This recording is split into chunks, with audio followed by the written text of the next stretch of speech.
Elena Marino was 35, elegant without effort, and quiet in ways that drew people in. A classically trained pianist, she had spent her 20s playing concert halls and her early 30s retreating into something gentler. Teaching. Her apartment in the city's quieter quarter doubled as her studio, with a grand piano near the window, sunlight glinting off its polished surface every afternoon. Teaching music, she often told herself, was a form of love.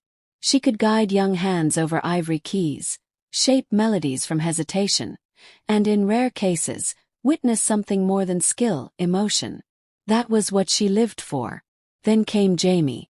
19 when he first knocked on her studio door. Jamie Langston was lanky, broad-shouldered but soft-eyed. He had a quiet charm, the kind that didn't know it was charming.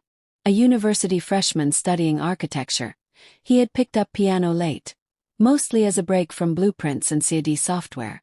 Elena noticed him right away. Not for his looks, though she couldn't deny them. It was his posture, his careful way of listening, the way he let silence hang after he played a piece, as if music deserved its own afterlife. She was his teacher and he was her student. But there was something in the air from the start. Not a rush of attraction but a hum. A long, unspoken note suspended between them. Over the months, Jamie improved quickly. His fingers began to move with intuition, emotion curling into every chord. Elena found herself looking forward to the days he came in, Wednesdays and Saturdays. She started offering him tea after class, sometimes lingering at the piano bench just a little longer. One winter evening, as snow flurried gently outside, she corrected his hand position. Her fingers rested over his, not just briefly but firmly guiding him. Their eyes met. "You're tensing your wrist again," she said softly. "Sorry," he muttered. "No need to be," she said, her voice lower than usual. "You're learning." She smiled, brushing a stray curl from his forehead almost without thinking. Then, in a moment that surprised even herself, she leaned in and placed a light kiss on his forehead. Jamie froze, but didn't pull away. His cheeks flushed. After that, their lessons changed. They never discussed it. No confessions. No lines drawn or broken. But something had shifted. She started noticing the way he looked at her now. Lingering glances, quick smiles, a flicker of curiosity that hadn't been there before. And Elena, once strict about her professionalism, began letting those boundaries blur. A gentle touch here. A longer pause in conversation there. She played for him once, Ravel's Pavane, and saw how he watched her, not the piano. She pretended not to notice, but she did. By month 5, Jamie had stopped pretending. One Saturday he brought her a coffee before class, still warm in her favorite blend. "I remembered what you liked," he said simply. "That's very thoughtful," she replied, heart thudding a little louder than usual. The kiss, an unspoken echo between them, remained a quiet turning point neither dared to revisit. Until one afternoon, 6 months after that first meeting, she finally asked, "Jamie, have you ever thought about us? Outside of music?" He looked at her, eyes wide. "Yes, I have." She nodded slowly, her voice barely audible. "Would you go to dinner with me?" There was a beat of silence. Then he smiled. "Yeah, I'd like that." They chose a discreet hotel restaurant on the edge of the city. Candlelight flickered off wine glasses and muted jazz played in the background. Elena wore a midnight blue dress, simple but stunning. Jamie had never seen her out of her usual cardigan and piano stool attire. He could hardly believe this was happening. They ordered grilled tuna. Fresh, clean, delicate. Conversation flowed easily. They talked not about music or lessons but about life. She told him about Paris, where she had once played at the Salle Quartet. He told her about wanting to design buildings that felt like music. Structures that breathe. The date ended with a walk outside. Cool night air wrapping around them like permission. When he kissed her this time, it wasn't on the forehead. It was real. And she kissed him back. The shift from teacher and student to something more was gradual, but complete.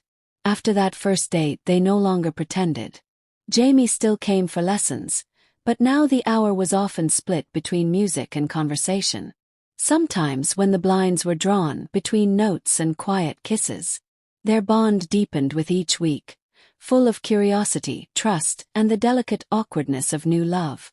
For Elena, it felt like a return to something she had forgotten, a part of herself buried under years of solitude and restraint. Jamie made her laugh, really laugh, with the freedom of someone unburdened by the world's judgment. And Jamie, he was entranced. Elena wasn't just beautiful. She was composed, confident, mysterious. Her world was different from the crowded campus dorms and beer-fueled study nights. With her, life felt richer, more real. They kept it private, not out of shame but self-protection. Jamie told no one, not even his closest friends. Elena avoided questions from colleagues. But secrets have gravity, and time made theirs heavier. One rainy Sunday in April, the storm broke.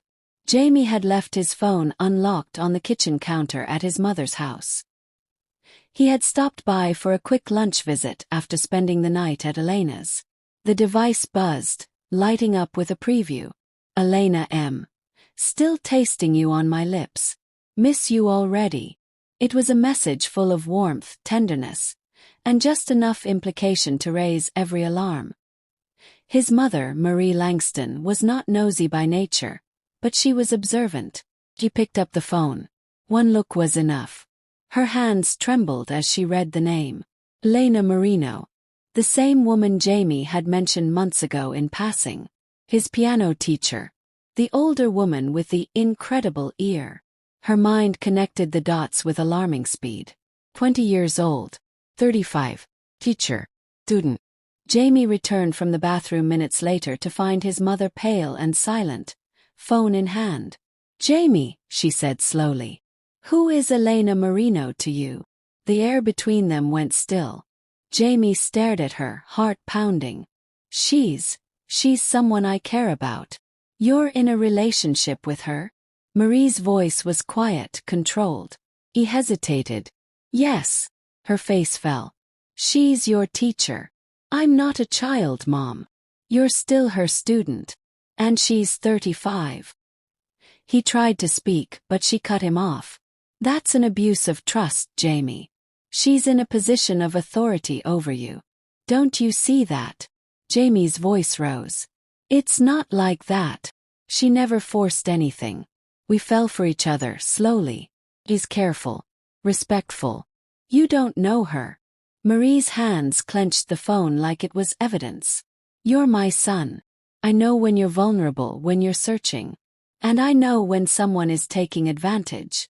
The words landed like a slap. Jamie stepped back, stunned. I thought you'd at least try to understand. I do understand, she said, voice breaking. Which is exactly why I can't be quiet about this. Marie did what she believed was right.